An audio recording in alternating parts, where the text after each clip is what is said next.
Profesional muda kita berbagi cerita, jadi inspirasi untuk semua. Ragam kisah tentang menggapai cita-cita, berkarya hanya untuk Indonesia. Indonesia Muda Club, Indonesia Muda Club. Yang muda yang bicara, yang muda yang berkarya untuk Indonesia. Hanya di Indonesia Muda Club. Ya, selamat datang profesional muda BUMN kita. Pada hari ini kita kembali di acara Indonesia Muda Club yang bisa dikatakan sebagai episode yang kelima. Dan inilah tempatnya teman-teman muda, para profesional muda untuk bisa bicara, menyampaikan ide-idenya ataupun menyampaikan apa yang telah dicapainya dalam pekerjaan-pekerjaan mereka sebagai profesional muda. Dan kali ini, hari ini, kita sangat beruntung karena kita akan berbicara mengenai produknya BUMN. BUMN ini punya produk dari hulu ke hilir, apa aja ada. Semuanya ada di BUMN dan kita bisa lihat apa sih yang menjadi unggulan-unggulan dari masing-masing BUMN. Kita mau ngomongin pertanian, kita punya produk pertanian. Kita mau ngomongin namanya pesawat, kita punya produk pesawat seperti PTDI. Kita mau ngomongin yang namanya tank, ya, mobil tank yang untuk militer, kita juga punya. Kita mau ngomongin mengenai produk emas, kita juga punya. Kita mau ngomongin, aduh semua deh, apa saja yang di produk Indonesia, itu hampir semua ada diproduksi oleh kawan-kawan di BUMN. Dan kali ini kita akan bertemu dengan beberapa teman-teman muda, profesional muda yang bekerja di beberapa bidang. Dan nanti ada 4 narasumber yang akan bergabung bersama kita. 2 ada menemani saya di studio. Dan nanti ada 2 lagi ada di lewat Zoom, ya, lewat mereka langsung lewat Zoom-nya dan bisa bergabung dengan kita. Dan yang pertama ada dari RNI, Indri Hatuti. Mbak Indri di bidang apa di RNI? Kebetulan saat ini saya ada di tim Sekor, Sekretaris Korporasi. Cuman untuk terkait food estate ini saya ada di tim intensifikasi percepatan lahan. Nah, ada namanya food estate. Pasti teman-teman bingung nih. Emangnya ada hanya perumahan aja punya real estate? Ternyata food juga punya estate-nya juga nih. Apakah bentuknya hanya untuk orang kaya aja atau gimana? Saya nggak ngerti juga. Nanti jelasin ya, Mbak ya. Oke. Kemudian yang hadir juga hari ini bersama saya dari Antam. Antam ya, benar. Aneka Tambang, Sarif Faisal. Nah, ini Sarif Faisal ini dari Antam. Di Antam bidang apa, Rif? Saya diamanahkan untuk menjadi VP Corporate Strategy, Pak. Oh, strategik. Yes. Nah, Antam ini kalau teman-teman punya emas di rumah, orang tuanya coba lihat di rumah itu emasnya pasti dari Antam. Jadi hari ini cuma sayang sekali, sebenarnya saya menunggu nih apakah Sarif bawa contoh emasnya gitu. Ternyata nggak dibawa. Nggak dibawa, Rif? Enggak. Atau di kantong nggak ada? Iya, nggak ada. Oke. Dan di lewat Zoom nanti kita ada 2 lagi. Bio Farma dari Bio Farma. Nah, ini Bio Farma.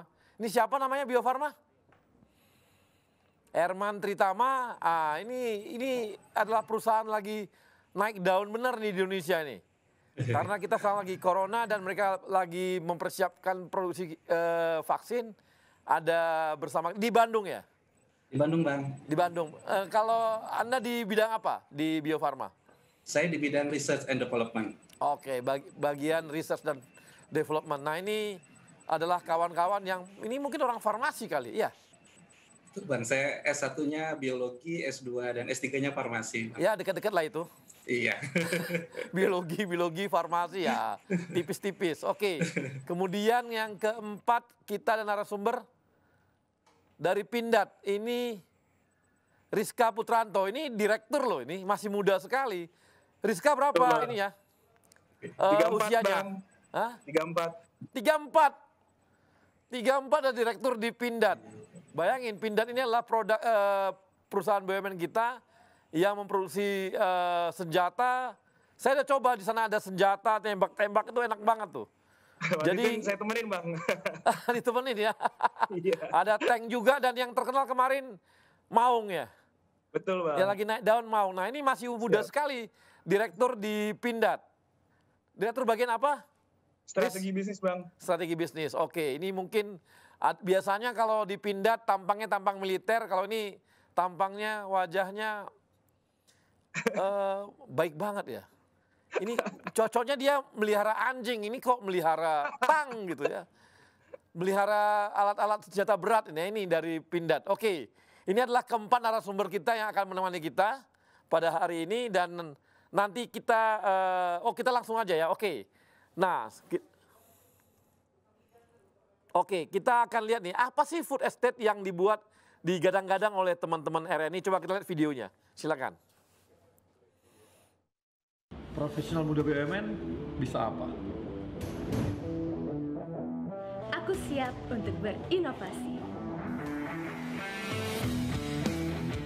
Aku bisa melawan arus untuk kebaikan bangsa. Aku bisa membuat perubahan. Aku bisa bekerja dengan jujur dan independen. Aku bisa memajukan bangsa dengan kreativitas. Kini saatnya profesional muda BUMN dan Indonesia mempunyai wadah untuk mengasah dan bertukar pikiran agar lebih kreatif, inovatif, dan solutif. Saksikan Indonesia Muda Club, diskusi cerdas dengan para profesional muda BUMN untuk Indonesia yang lebih baik.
Ya, baik. Nah, ini adalah produknya RNI bersama teman-teman. Ini klasternya mereka, klaster pangan.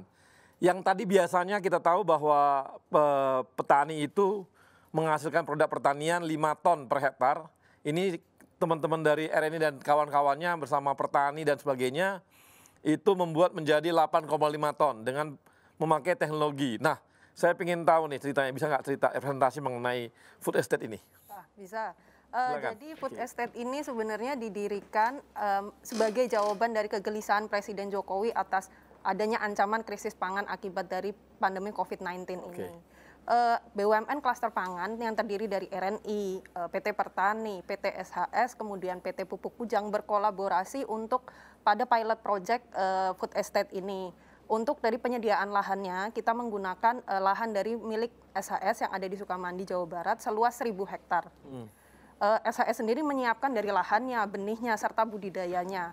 Untuk dari sisi pemupukan, pupuk organik, pupuk anorganik dan pupuk NPK kita dapat support dari PT Pertani. Kemudian dari kalau untuk pupuk dari pupuk dari PKC, benar. Kemudian kalau dari Kamu jangan gugup, santai aja. Saya gugup banget ini Pak sebenarnya.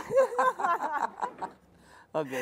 Kemudian petani yang menggarap di sana adalah petani di sekitar SHS. Oh, oke. Jadi memberdayakan di ya betul, sekitar, memberdayakan sekitar lahan SHS. Kemudian untuk supaya kita dapat yang tadi Bapak sampaikan itu kan dari 5 ton per hektar menjadi 8,5 ton per hektar, kita juga butuh pendampingan dari tim ahli.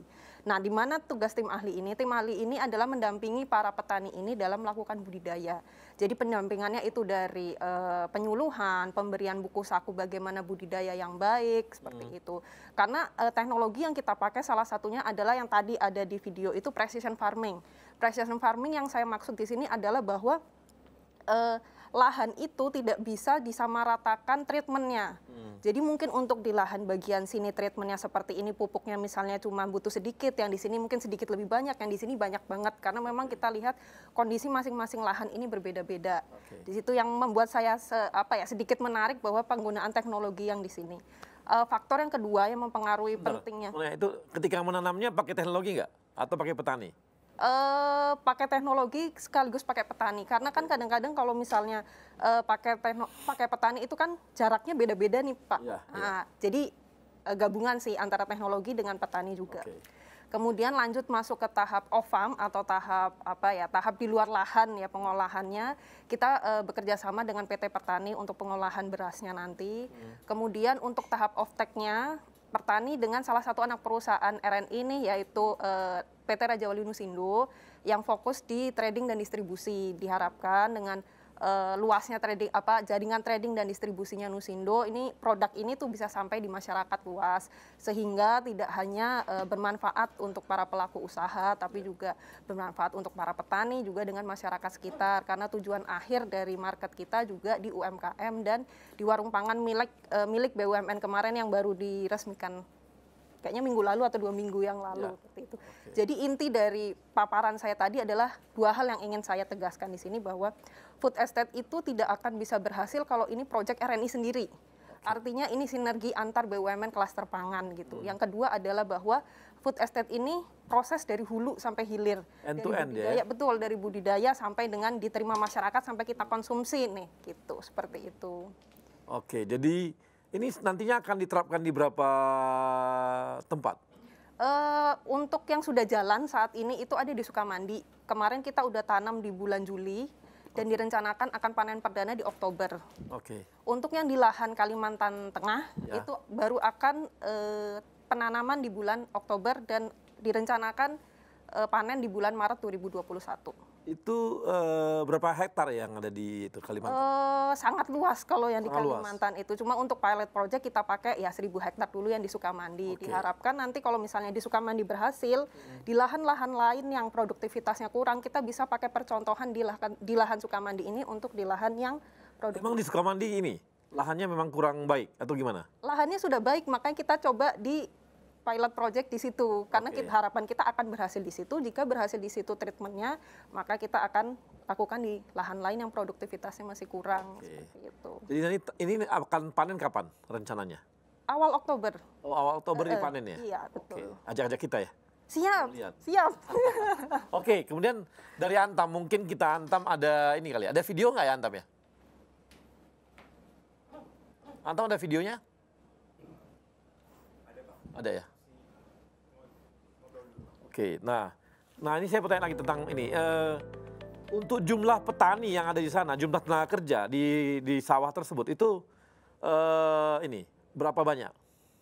Cukup banyak, karena kan sebenarnya itu juga yang ditanami kan nanti 1.000 hektar. Jadi memang memberdayakan petani-petani yang biasa menggarap sawahnya SHS seperti itu. Enggak, maksudnya gini, saya kan mau lihat dari sisi biaya produksi. Dengan dipakai teknologi dan sebagainya, apakah itu mengurangi tenaga kerja yang bekerja di sana? Tidak sih, karena kan yang tadi saya bilang mungkin menggabungkan teknologi dengan yang sudah ada. Karena misalnya salah satu teknologi yang kita pakai nanti mungkin ada sensor, kemudian drone sprayer, kemudian drone surveillance, yang nanti hasil dari sensornya itu tuh masuk ke aplikasi Android yang bisa dipegang masing-masing petani juga dengan misalnya pemilik lahannya. Jadi kita bisa mengetahui di situ kondisi lahannya seperti apa ya. Hari ini saya harus nanam atau enggak, dilihat dari kondisi cuaca, kondisi lahan, dan sebaran varietas dan lain sebagainya seperti itu. Jadi malah menurut saya ini memberdayakan petani loh. Gitu. Jadi mereka udah pakai ini ya, jadi pakai aplikasi juga? Iya. Yang buat siapa aplikasinya? Kita bekerja sama lah dengan salah satu BUMN. Oh, dengan BUMN juga? Oke. Jadi rencana nanti sekitar bulan Oktober akan panen gitu ya. Betul. Mudah-mudahan targetnya tercapai dari 5 ton menjadi 8,5 ton. Saya optimis tercapai sih. Dari mana kamu yakin optimis? Karena kalau misalnya kita lihat dari videonya tadi, hamparannya hijau. Jadi kalau hijau udah pasti naik itu produksinya. Ya, terus dari kita juga pakai tim ahli, terus pupuk yang dipakai juga baik gitu kan. Ya, saya yakin tercapai dari yang biasanya hanya 5 ton per hektar menjadi 8,5 ton per hektar. Oke, makasih. Nah, sekarang kita coba lihat dari teman-teman Antam nih apa sih kerjanya, apa ngambil emas atau bikin cincin emas nih, kita nggak tahu nih. Silakan.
Oke, silakan. Mas Arief ini di Antam nih, tadi saya menarik ya, karena ada nikel juga ya. Nikel ini kan membuat nantinya ujung-ujungnya lah rencananya ke depan tuh baterai ya. Baterai benar. Baterai. Jadi ini kan satu komponen baterai yang membuat nikel ini jadi suatu incaran banyak orang. Dan kebetulan di Indonesia nikel termasuk yang terbesar di dunia gitu ya. Nah gimana Arief, kira-kira di Antam gimana ceritanya? Ya, terima kasih ya Bang Arya ya. Saya juga Antam juga terima kasih nih karena udah diundang sini untuk bisa bayar kalau gitu. Aduh, itu dia masalahnya. Siap, ntar kita bayar. Jadi memang pertama yang terlintas kalau kita tanya orang-orang, Antam nih perusahaan apa sih? Pasti yang terlintas adalah perusahaan emas, Pak ya. Perusahaan emas. Nah, padahal sebenarnya Antam ini komoditas yang dijual bukan cuma emas. Kita juga punya komoditas lain kayak boksit tadi udah dilihat di video, kemudian kita juga punya nikel. Bahkan kalau secara sumber daya, kan kita perusahaan tambang ya, sumber daya yang paling besar yang kita miliki itu malahan memang biji nikel, Bang Arya. Jadi, tapi nggak apa-apa, itu kan artinya menandakan bahwa brand emas kita ini, brand emas kami ini sangat kuat dan sudah diterima di pasar. Nah, nggak masalah itu. Jadi, cuman kalau memang kita mau lihat lebih jauh mengenai komoditas lain Antam ya, memang dari sisi kita mining company, tapi sebenarnya nggak murni kita nambang doang istilahnya, tapi kita juga dari hulu ke hilir, mulai dari eksplorasi, penambangan, sampai kita juga bikin pabrik pengolahannya, Bang Arya. Jadi untuk setiap stream ini, baik stream emas maupun boksit ataupun nikel, kita dari hulu sampai hilir kita jabanin lah istilahnya. Jadi kalau misalnya di emas, kalau kita bicara produk tadi, saat ini memang produk yang brandnya kuat itu yang dari LM ya Bang Arya ya. Nah, kita punya produk utama yang pasti emas batangan ya. Emas batangan inilah yang dikenal. Oh nggak buat cincin gitu enggak ya? Bisa juga. Bisa juga. Jadi kita juga punya ada customize produk juga selain yang main produk tadi ya emas batangan. Emas batangan juga kita sekarang lebih elegan Bang Arya. Jadi secara desain itu kan kita udah bikin sertikat ya. Jadi lebih modern, lebih elegan ya. Harapannya juga customer juga lebih terlindungi dan bisa nyaman ya, karena di situ kita lengkapi juga dengan scan barcode juga. Jadi ya inovasi lah dari teman-teman di Logam Mulia. Kemudian juga kalaupun yang tadi customize tadi specialty product, bisa cincin, bisa juga kita ngeluarin sekarang ada gift series Pak. Jadi gift series itu misalnya Bang Arya mau ngucapin selamat apa Untuk ngerayu cewek gitu bisa dong. Nah, itu dia memang. Maksudnya saya mau ke sana tadi. Menarik. Jadi sekarang ini cewek-cewek jangan mau lagi dikasih-kasih. Betul sekali. Minta emasnya Antam gitu. Jadi karena Antam sekarang udah punya itu ya. Udah ada gift series ya. Ya, gift series. Ini pelajaran bagi yang teman-teman milenial, untuk teman-teman perempuan, jangan lagi mau dikirim-kirimin yang lain-lain. Minta aja yang gift series punya Antam. Itu pasti sih lebih menarik. Dan lebih berharga ya Pak ya? Berharga, karena apalagi sekarang harga emas makin lama makin... Oh udah sekarang harganya 1 juta lebih gitu ya. Udah Masya Allah nih. Udah, Masya Allah itu harganya. Jadi buat teman-teman udah jangan mau lagi lupakan rayuan, terimanya apa? Gift series dari Antam, ingat itu. Oke. Tapi belinya punya Antam, jangan yang lain. Gimana yang lanjut? Itu lagi ya gift series. Kita juga ada varian batik nih, batik. Oke. Batik. Batik ya. Ada juga kita bezel. Jadi macam-macam nih sebenarnya yang cara kita buat menarik pembeli supaya bisa beli yang emas yang khusus lah, emas yang specialty. Ini yang fisik ya Bang Arya, tapi kita juga move ke yang online juga nih. Jadi ada juga kita mengeluarkan satu produk brankas. Jadi itu kayak depository system. Jadi kita beli jual gitu, tapi bentuknya belum fisik ya. Jadi kita punya kayak tabungan gitu. Cuman nanti kalau misal mau diambil dan bentuknya cetak juga bisa. Jadi kita fasilitasi semua keinginan customer ini.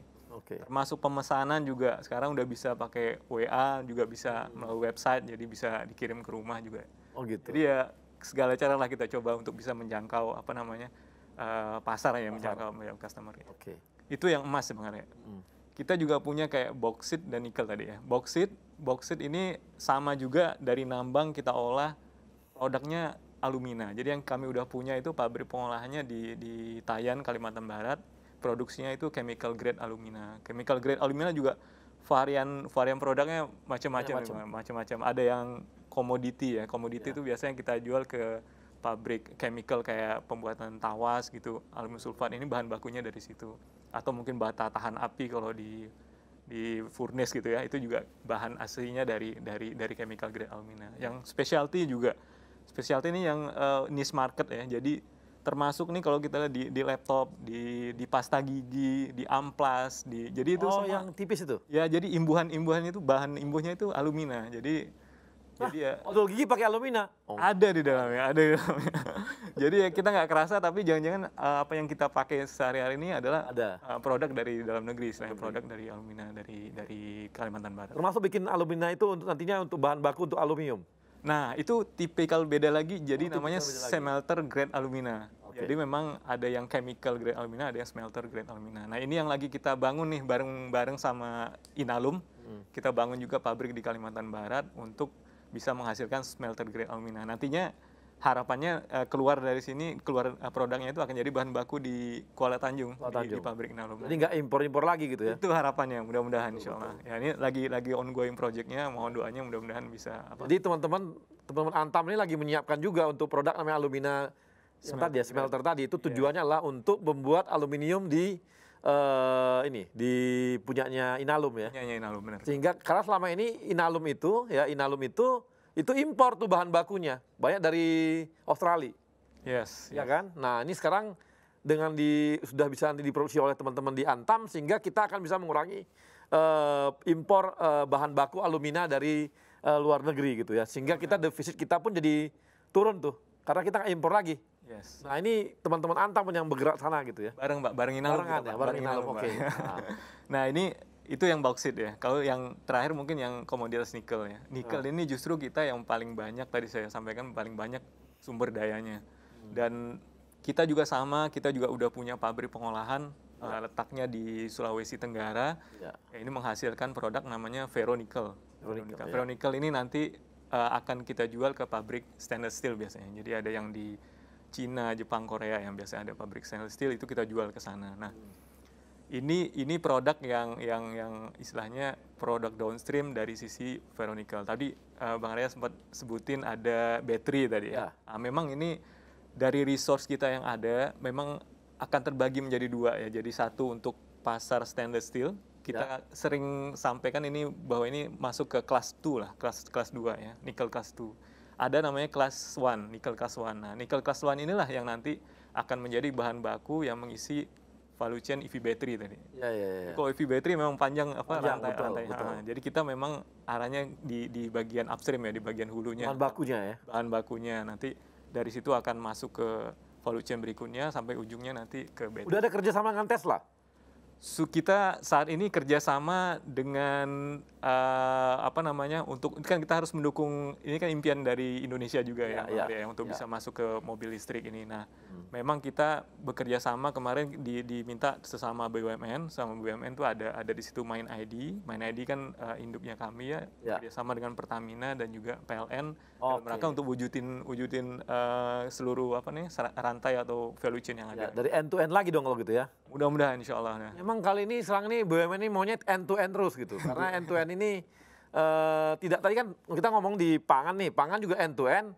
Ternyata sekarang untuk baterai juga end to end juga ya. Sama ya. Sampai ujungnya adalah mobil listrik gitu ya. Ya, insya Allah. Kendaraan listrik gitu kan. Correct, benar. Oke, jadi cukup keren ya. Terus gimana lagi nih ceritanya? Nah inilah mungkin tantangan kita memang di EV battery ini karena memang kita ini satu produk baru ya, baru dan memang belum banyak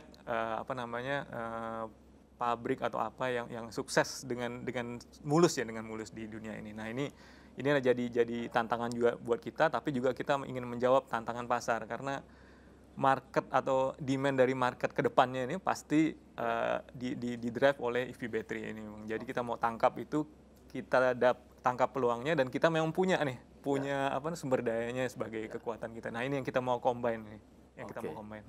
Oke Rif, terima kasih Rif. Nah, dan kawan-kawan tadi begitulah cerita mengenai Antam, produk-produknya bagaimana. Ternyata banyak sekali yang ada di sekitar kita adalah produk-produk bagian dari Antam kan gitu ya. Kemudian dari teman-teman dari RNI juga tadi cerita bagaimana mereka end to end bersama dengan klaster pangan mau membuat yang namanya food estate. Ini adalah jawaban mengenai kebutuhan pangannya Indonesia, apalagi tengah pandemi seperti ini, kebutuhan pangan semakin tinggi. Nah, kita akan kembali lagi setelah yang satu ini, nanti kita akan dengarkan lagi apa sih yang akan dipresentasikan oleh kawan-kawan dari Bio Farma dan dari Pindad. Oke, kita lanjut setelah yang satu ini. Yang muda yang bicara, yang muda yang berkarya untuk Indonesia. Hanya di Indonesia Muda Club.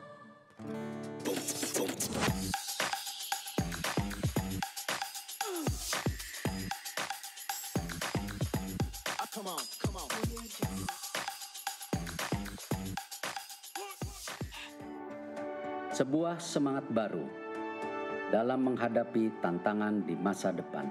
Kementerian BUMN dan seluruh BUMN di negeri ini terus bekerja keras untuk meningkatkan nilai ekonomi dan sosial demi kepentingan masyarakat luas.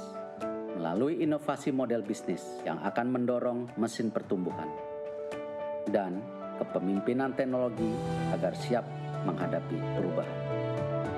Melalui peningkatan investasi dan terciptanya ekosistem investasi yang sehat, pengembangan talenta adalah kunci agar BUMN siap bersaing secara global.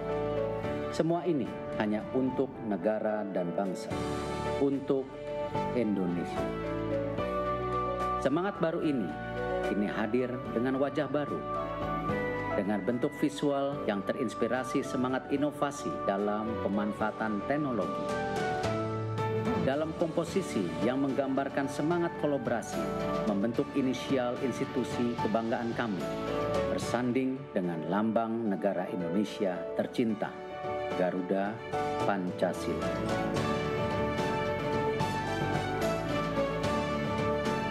Inilah wajah baru kami, Kementerian Badan Usaha Milik Negara Republik Indonesia, BUMN untuk Indonesia.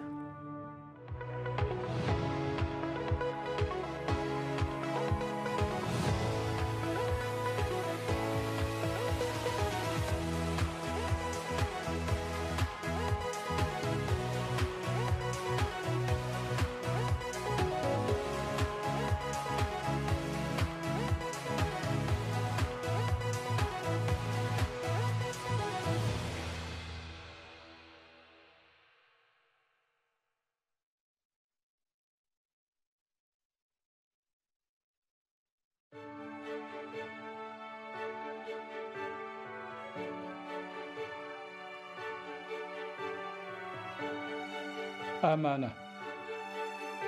Kami memegang teguh kepercayaan yang diberikan. Kompeten. Kami terus belajar dan mengembangkan kapasitas. Harmoni. Kami saling peduli dan menghargai perbedaan. Loyal.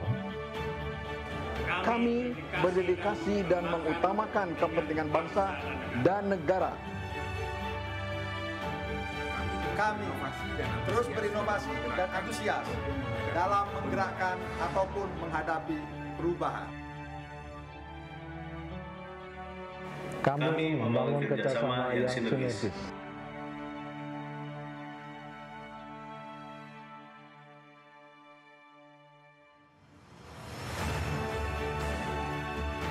Kami siap bertransformasi mewujudkan akhlak BUMN. Kami siap memberikan yang terbaik dengan akhlak BUMN. Saya akan pimpin, saya akan kawal. Mari wujudkan akhlak BUMN untuk Indonesia.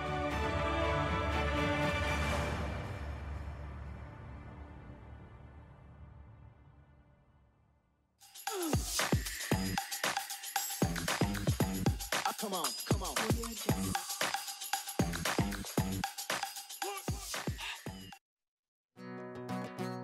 Yang muda yang bicara, yang muda yang berkarya untuk Indonesia. Hanya di Indonesia Muda Club. Ya, kawan-kawan profesional, kita ketemu lagi dan kali ini kita akan membahas mengenai Bio Farma. Bio Farma ini vaksin yang penghasil vaksin di dunia. Anda tahu nggak kalau mereka sudah ada sekitar 120 tahun yang lalu. 120 tahun lalu.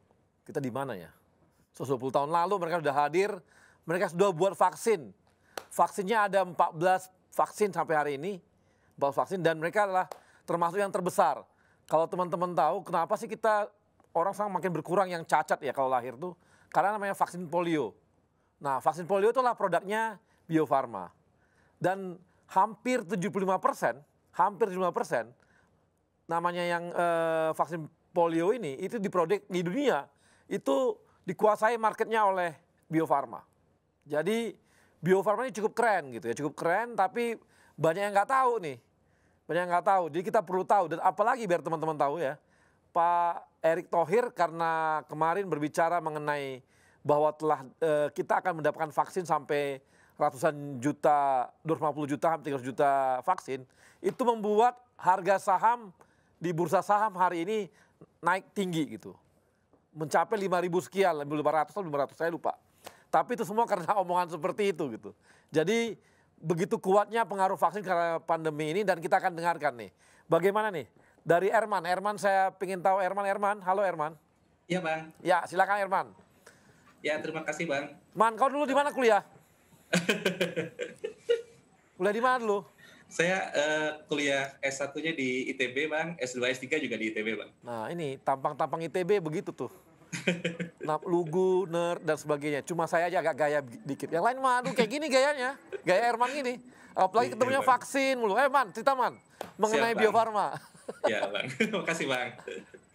Jadi sedikit memberikan ilustrasi dulu Bang bagaimana vaksin itu dibuat.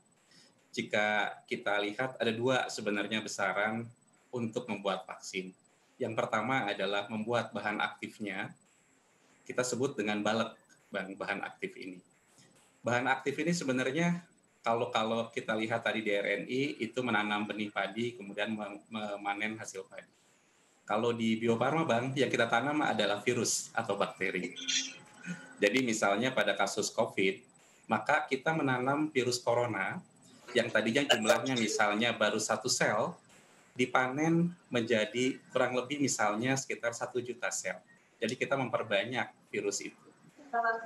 Jika platform teknologi yang diambil adalah inaktivasi, maka virus tadi yang sudah 1 juta sel itu Bang, itu kita inaktifkan dengan menggunakan agent penginaktivasi.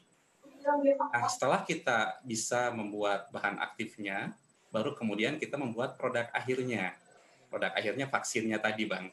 Jadi bahan aktif tadi yang sudah pekat, yang jumlahnya misalnya sekitar 1 juta, itu kita akan encerkan dengan larutan pengencer, kemudian ditambahkan stabilizer, ditambahkan adjuvan, hingga kemudian menjadi produk vaksin yang siap untuk dikemas dan didistribusikan untuk digunakan.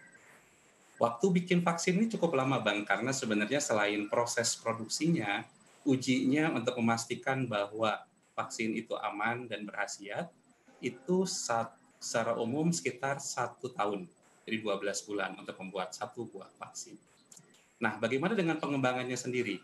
Pengembangannya sendiri juga cukup panjang, Bang. Kalau dilihat pengembangan pembuatan vaksin, itu secara umum hampir 15 tahun. Mulai dari pemilihan kandidat vaksin, uji preklinis, kemudian uji klinis, yaitu uji di manusia. Sampai kemudian vaksin ini mendapatkan persetujuan dari badan regulasi.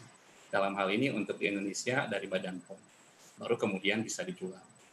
Nah, dengan panjangnya waktu proses pembuatan vaksin, baik itu pengembangan maupun proses produksinya, maka strategi yang diambil oleh Bio Farma supaya tetap mandiri dan bisa cepat menyediakan vaksin, maka strategi dalam pengembangan adalah penguasaan platform teknologi.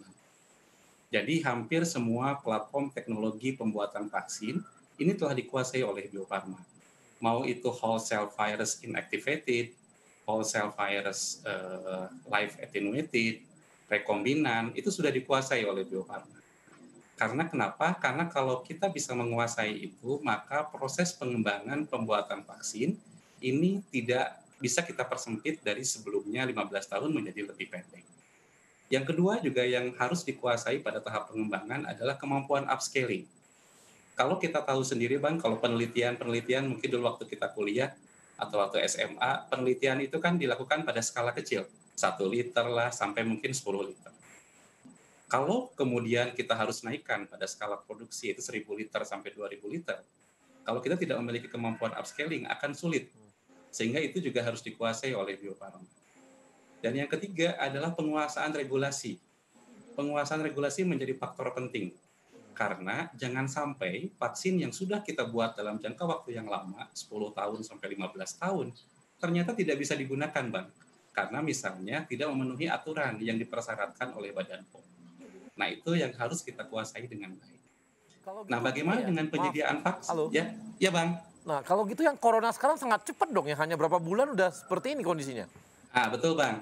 Nah, pada kondisi 15 tahun ini bisa sampai hanya berapa bulan gitu ya. Betul, Bang. Jadi pada kondisi emergensi, pada kondisi pandemik seperti ini, jadi ada beberapa aturan memang yang diperbolehkan di Badan Kesehatan Dunia WHO sendiri, itu ada namanya EUL, Emergency Use Listing. Jadi pada kondisi emergensi, memang pembuatan vaksin ini dipercepat. Jadi ada beberapa tahapan yang diperbolehkan untuk dilewati. Tetapi tentu tetap harus ada pembuktian. Makanya tetap harus ada uji klinis yang dipersyaratkan, Bang. Gitu. Nah tadi lucu juga ya, tadi dari 1 juta misalnya, dari vaksin itu baru diperbesar, diperbanyak di 1 juta. Itu apakah untuk melemahkan dia atau bagaimana ya? Nah, kalau pada konsep vaksin dengan platform seperti yang saat ini, yang whole virus yang inactivated, sebenarnya tujuannya adalah memperbanyak, Bang. Karena gini, karena kalau benih atau bibit itu kan mungkin kandungannya hanya 1 virus. Kalau 1 virus ini dibuat, kan langsung sekali pakai saja digunakan oleh pasien. Maka kita harus perbanyak. Nah, ini memperbanyak virus dari tadinya 1 misalnya 1 virus menjadi 1 juta virus.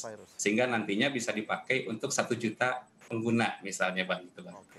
Nah, jadi kita memperbanyak virus. Jadi vaksin itu adalah virus itu sendiri sebenarnya?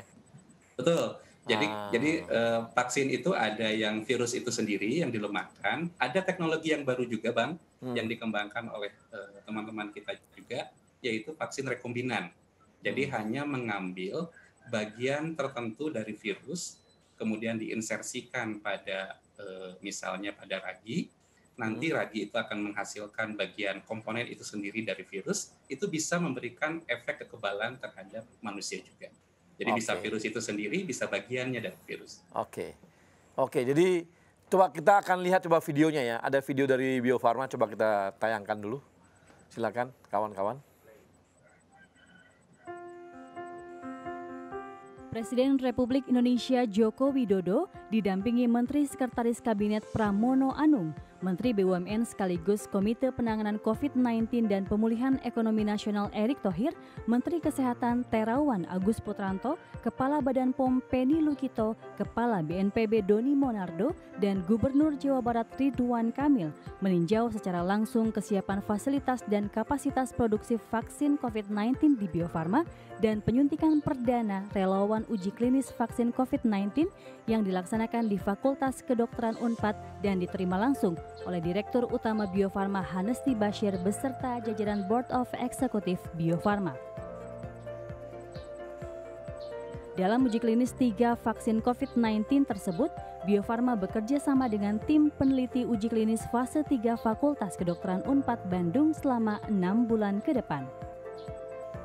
Bio Farma sudah mempersiapkan fasilitas produksi dengan kapasitas maksimal sebanyak 100 juta dosis dan pada akhir Desember 2020 akan ada tambahan kapasitas produksi sebanyak 150 juta dosis. Produksi untuk vaksin juga dilakukan sendiri oleh Bio Farma, artinya vaksin inilah nanti yang akan digunakan untuk vaksinasi di tanah air. Kita optimis bahwa dengan segera ditemukannya vaksin ini, kita bisa melakukan vaksinasi kepada seluruh rakyat.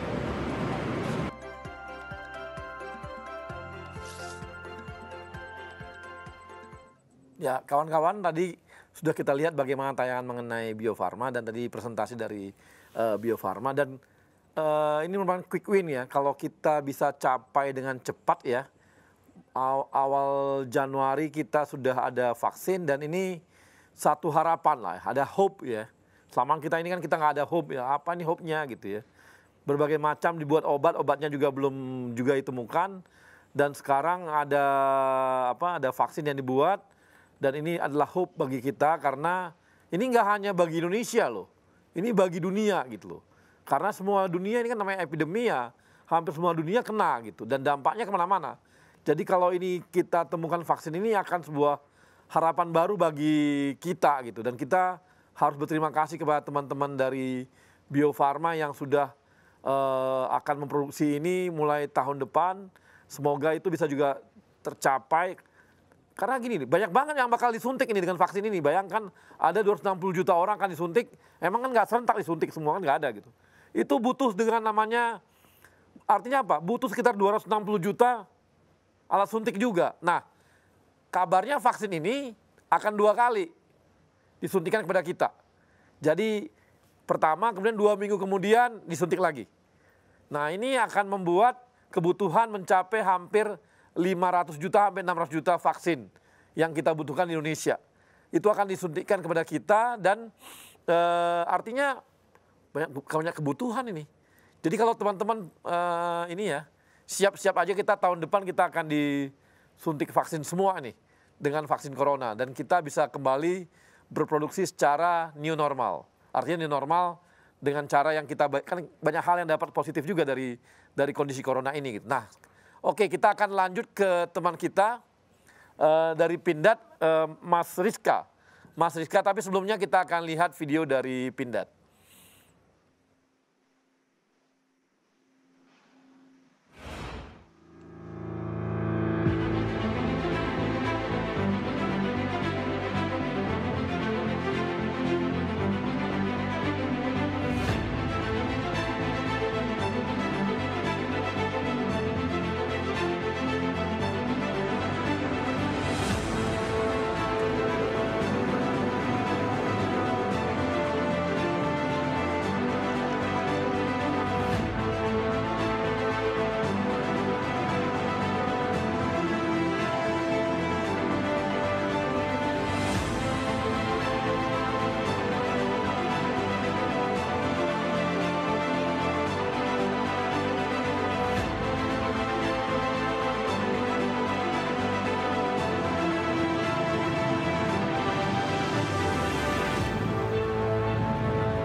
Ya, ini video yang baru ditayangkan adalah hanya satu dari begitu banyak produknya Pindad. Saya udah ke sana, sudah coba juga nih kendaraannya ini, Maung ini keren.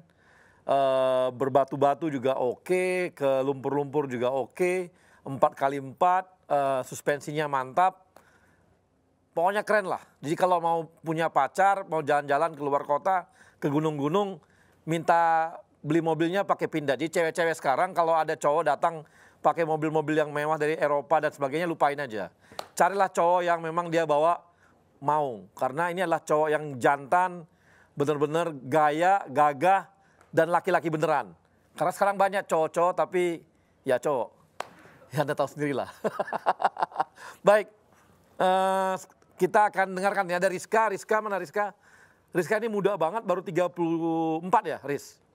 Betul Bang. Ini dari 34 sudah ngutak-ngatik Pindad. Jadi coba silakan Riz, bisa cerita mengenai Pindad nih, gimana Pindad sekarang setelah bersama-sama Rizka nih? Baik Bang, terima kasih sebelumnya Bang. Pindad sekarang menuju arah transformasi yang baru Bang. Jadi mungkin dulu Pindad terlihat cukup bagaimana ya, military sekali. Memang kita masih selalu fokus di military. Namun kita sekarang akan merubah wajah kita, bertransform. Tentu masih military, namun kita akan mengembangkan banyak-banyak produk yang lebih varian. Pindad mempunyai ambisi untuk masuk perusahaan pertahanan global dunia 100 besar pada tahun 2024, Bang. Ini merupakan satu giant leap, satu langkah besar dan satu ambisi Pindad. Semoga langkah ini dapat terwujud, karena sangat bisa terwujud mengingat banyak sekali agenda dari pemerintah Indonesia, terutama di sektor pertahanan dan keamanan, dan juga di sektor ketahanan pangan juga, Bang, karena Pindad juga aktif dan involved di ketahanan pangan, sehingga dengan dua agenda besar pemerintah kita di bawah Pak Presiden Joko Widodo, yang berfokus pada pertahanan keamanan juga berfokus pada pertahanan pangan, Pindad akan selalu berada di bagian dalam pembangunan tersebut. Sehingga kita harus bersiap diri menjadi smart factory atau smart supplier, yang dulu kita lebih wait and see, sekarang kita lebih menjemput bola. Nah, dengan cara apa? Kita dengan cara terus berinovasi dan memberikan solusi-driven approach. Jadi solusi-solusi kami nanti sifatnya one bulk package, end-to-end solutions. Kita bukan hanya memberikan produk, namun kita memberikan services-nya juga, Bang. Jadi kita melakukan perawatan, kita juga melakukan maintenance, dan kita juga melakukan solusi-driven approach. Jadi ketika TNI membutuhkan satu sistem persenjataan, kita akan supply dengan complete package sistem persenjataan. Bukan hanya sepenggal-sepenggal yang mungkin kalau dulu kita lebih fokus seperti itu. Kurang lebih seperti itu, Bang. Oke, nah ini saya dapat kabar kalau Pindad ini sebenarnya sudah ada sejak tahun berapa ya? 2 abad yang lalu? Ya, Pindad berdiri zaman VOC, Bang. Kala itu dibikin langsung oleh Dendels. Mungkin Abang tahu ya. Dendels siapa? Gubernur Jenderal Belanda. Wah, kamu kira saya udah tua banget ya? Sampai saya, emang saya seumuran. Dendels. Aduh. Enggak. Santai, Riz. Lanjut. Ya, kita Pindad ini kalau tidak salah Bang, correct me if I'm wrong, itu perusahaan kedua tertua di Indonesia setelah PT POS, Bang. Ya. Jadi kalau nggak salah kita selangnya hanya sekitar setahunan atau 2 tahun. Kemudian Pindad adalah perusahaan kedua. Kita didirikan sekitar 1808. Awalnya merupakan bengkel persenjataan dari VOC kala itu. Kemudian di awal 1900-an Pindad menyuplai senjata terhadap kolonial Belanda, munisi juga, persenjataan munisi dan bahan-bahan peledak lainnya. Ketika tahun 1920 akhirnya Pindad pindah ke Bandung, Bang. Awalnya di Surabaya dulu. Awalnya di Surabaya ketika Dendels membangun Pindad di Surabaya. 1920 Pindad pindah ke Bandung. Yang dimana Abang kemarin main, itu bangunan tahun 1920, Bang. Wow. Jadi itu bangunan cukup tua. Dan itu masih otentik, dijaga otentiknya dan heritage-nya. Itu tahun 1920-an kita pindah ke Bandung. Setelah Indonesia merdeka, Pindad tentu menjadi milik pemerintah Indonesia. Dan tahun 60 berubah menjadi namanya Perindustrian Angkatan Darat, Bang, untuk membantu TNI Angkatan Darat dalam mensuplai persenjataan TNI Angkatan Darat. Nah, ketika tahun 80-an, khususnya di tahun 83-an, kala itu Pindad bertransformasi menjadi BUMN, dipimpin langsung oleh almarhum Bapak Habibie. Ya. Di situ Pindad masuk di dalam kamar atau di dalam gerbong, kalau sekarang sebutnya klaster, dulu sebutnya BPIS, Badan Perindustrian Strategis. yang dipimpin langsung oleh Bapak Habibie. Di situ terdiri dari Pindad, Dirgantara, PAL, Krakatau Steel, dan lain-lainnya. Dan nama Pindad sudah bukan menjadi Perindustrian Angkatan Darat lagi, namun menjadi PT sekarang, PT Pindad. Nah, hingga hari ini Pindad tetap eksis dan tetap berada dalam lokomotif pertahanan keamanan Indonesia, dan juga sekarang kita berada dalam lokomotif ketahanan pangan Indonesia. Oke, jadi supaya teman-teman tahu ya, jadi dulu itu Belanda itu untuk VOC itu persenjataannya, itu perang-perang itu diproduksi di Pindad, di Surabaya. Ya, Betul, Bang. Jadi kemudian kolonial Belanda kan setelah VOC kan dia perusahaan. Kemudian kolonial Belanda. Jadi ketika Belanda itu perang di Eropa atau perang di Afrika dan sebagainya, senjata dari Pindad kalau gitu ya. Betul, Bang. Itu yang tahun 1920-an itu. Nah, ketika buka pabrik di Bandung itu menyuplai senjata untuk Belanda sebagai kolonial, untuk menjajah dan segala macam, itu dari Bandung itu, Bang. Dari yang di Pindad sekarang ya, Bang, kemarin mampir. Jadi bayangin nih sebuah perusahaan kita punya ya. Ini dulu Belanda di produknya senjata dari Pindad. Jadi perang-perang itu semua dari Pindad. Betul. Makanya harusnya ini ya perusahaan yang sangat terkenal sebagai perusahaan militer sebenarnya di dunia, harusnya ya. Betul, Bang. Makanya tadi saya sampaikan sangat mungkin Pindad menjadi 100 besar dunia di tahun 2024 karena dengan produk-produk kita yang sangat inovatif, solusi driven approach, dan juga ambisi dan juga agenda-agenda besar dari pemerintah Bapak Joko Widodo yang didukung oleh pemerintahan Bapak Prabowo di sini di Kementerian Pertahanan. Pindad. Waduh, mati nih dia. Nggak apa-apa. Ini ya, jadi gini. Saya juga beritahu ya bahwa Pindad ini adalah perusahaan ya yang dia buat peluru juga ada, kemudian dia buat senjata laras pendek juga ada, laras panjang juga ada, dia juga buat yang namanya senjata berat ya, jadi peluru yang untuk meriam gitu juga dia buat gitu ya. Dia buat tank juga, tank dia ini terkenal banget, terkenal dia. Karena apa? Tank dia ini sama dengan kalibernya Leopard. Jadi kalau Leopard buatan Inggris dan sangat terkenal di dunia, kualitasnya sama dengan Pindad. Nah ini kemampuan Pindad untuk buat nih sangat hebat. Mungkin teman-teman BUMN yang muda-muda perlu nih. Kalau ada dulu waktu kita mahasiswa, itu kan ada karya wisata gitu ya. Jalan-jalan ke industri. Ini Pindad ini bisa dikunjungi oleh kawan-kawan untuk melihat bagaimana hebatnya alat persenjataan kita yang dimiliki oleh Indonesia. Sehingga sangat wajar kalau pemerintah Indonesia saat ini Pak Jokowi itu minta banget. Kita ngapain beli keluar negeri? Beli dalam negeri aja. Supaya apa? Supaya BUMN. Nah, tadi sayang banget diceritakan bahwa sekarang ini pendapatan Pindad naiknya berkali lipat. Kabarnya hampir 3 kali lipat daripada yang sebelumnya. Karena banyak sekali proyek mereka kerjakan untuk pemerintah Indonesia. Karena kepercayaan terhadap produknya Pindad makin besar gitu. Dan ke depan sih makin oke. Dan saya mau beritahu juga, ini adalah industri-industri strategis di Indonesia. Setiap ada perubahan pemerintahan dulu ya, waktu zaman Belanda itu, ketika kita masuk kemerdekaan, itu dikuasai oleh Indonesia. Kemudian Jepang. Kemudian awalnya Jepang. Ganti pemerintahan, masuk ke Indonesia, ganti lagi nih bosnya. Demikian juga setelah itu ada Belanda masuk lagi, diganti lagi Belanda. Begitu seterusnya, karena dianggap sebagai industri strategisnya. Ini nggak hanya oleh Pindad, di Bio Farma juga begitu. Kalau kawan-kawan ke Bio Farma, itu Anda akan lihat bahwa ternyata setiap ada pergantian pemerintahan Indonesia dulu, dari Jepang dan sebagainya, maka berganti-ganti juga itu. Jepang, kemudian kita merdeka orang Indonesia, kemudian masuk agresi Belanda, langsung dikuasai oleh Belanda lagi. Jadi setiap baru perubahan-perubahan terjadi terus. Kenapa? Karena Bio Farma pun sangat strategis.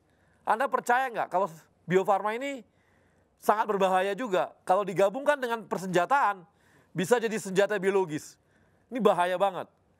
Jadi betul-betul ini adalah sebuah sebuah alat senjata biologi yang mengerikan, bisa dimanfaatkan oleh Indonesia kalau dia disatukan. Tapi ya ini kan kita lihatnya lebih kepada penyakit dan sebagainya. Tapi artinya begitu pentingnya industri ini sehingga menjadi rebutan bagi banyak pihak gitu. Nah, kita akan dengarkan lagi yang nantinya bagaimana sih mereka bercerita mengenai industri mereka, kenapa mereka ada di sana. Tapi kita akan lanjut setelah yang satu ini. Yang muda yang bicara, yang muda yang berkarya untuk Indonesia. Hanya di Indonesia Muda Club. Walaupun banyak negeri ku jalani, yang masyhur permai di kata orang, tetapi kampung dan rumahku, di sanalah ku rasa senang. Tanahku tak ku lupakan,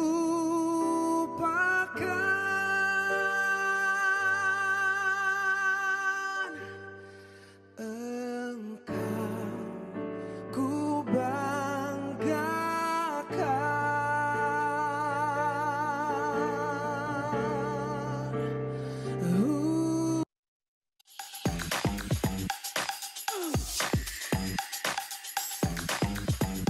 Come on, come on.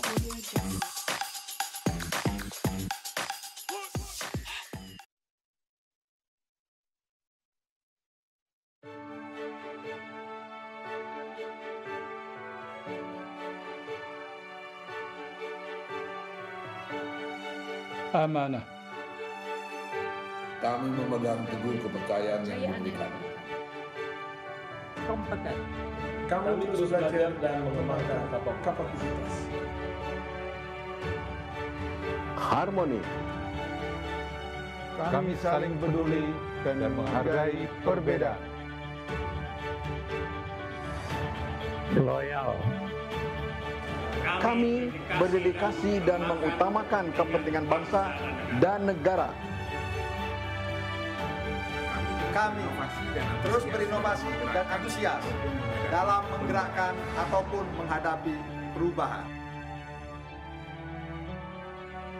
Kami membangun kerjasama yang sinergis.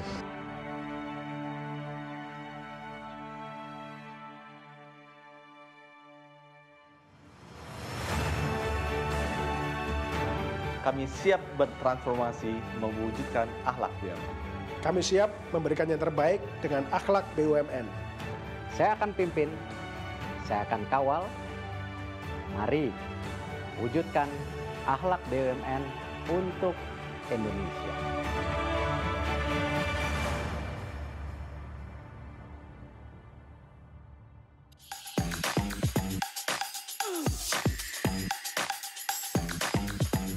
Come on, come on.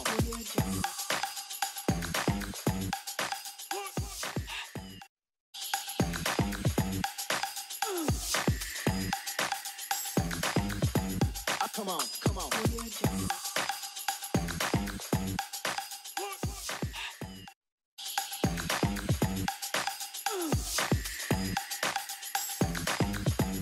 Come on, come on.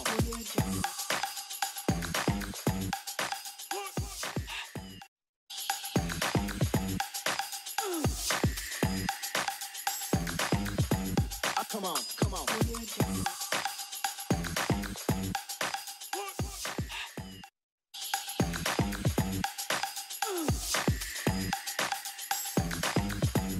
Come on, come on.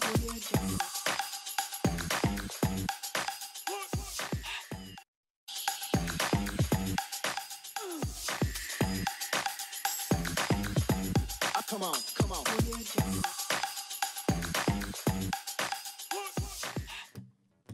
Yang muda yang bicara, yang muda yang berkarya untuk Indonesia. Hanya di Indonesia Muda Club. Ya. Baik, kawan-kawan. Terima kasih ya kepada teman-teman di Amarta Karya yang hari ini ada nobar rame-rame ya. Nonton bareng Indonesia Muda Club. Kemudian juga di Pindad. Nah, ini mungkin karena dia direktur maka anak buahnya disuruh semua. Wajib. Enggak, bercanda. Tapi terima kasih kepada kawan-kawan Pindad yang juga sudah hadir untuk bergabung ya. Nah, saya ingin tahu nih, kita ngobrol-ngobrol lebih lanjut lagi. Saya ingin tahu dengan Sarif dulu nih, Sarif. Rif, bisa cerita nih, kenapa Sarif sampai masuk ke Antam, terus apakah memang karena anak tambang dulu, maksudnya Antam, aneka tambang, ya udah anak tambang, masuk tambang deh gitu, atau gimana? Ya, oke, berarti ini personal ya? Ya personal dong, kita mau ngilik-ngilik nih. Oke deh. Jadi berapa istri, berapa selingkuhan, oh bukan? Siap. Jadi memang bener ini Bang Arya, memang ya pertama karena memang kuliahnya di teknik pertambangan ya, jadi ya kita mau cari yang memang bisa mengimplementasikan apa yang udah kita pelajari, dan alhamdulillah Antam nih mau terima saya nih istilahnya untuk bisa bergabung, dan tapi alhamdulillah sekali saya termasuk bersyukur dan bangga bisa masuk ke Antam ya. Pertama karena Antam nih BUMN. Bicara BUMN ya kita kerja bukan hanya setiap kontribusi yang kita lakukan kan bukan cuma buat perusahaan, tapi lebih jauh mau langsung nggak langsung kan pasti ke negara. Nah itu mungkin yang satu hal yang bikin saya tuh ya sampai sekarang ya, karena saya dari lulus kuliah sampai sekarang masih di Antam, masih di BUMN. Nah jadi kalau bicara produk keren asli BUMN ya saya produk aslinya, tapi kalau kerennya nggak tahu ya.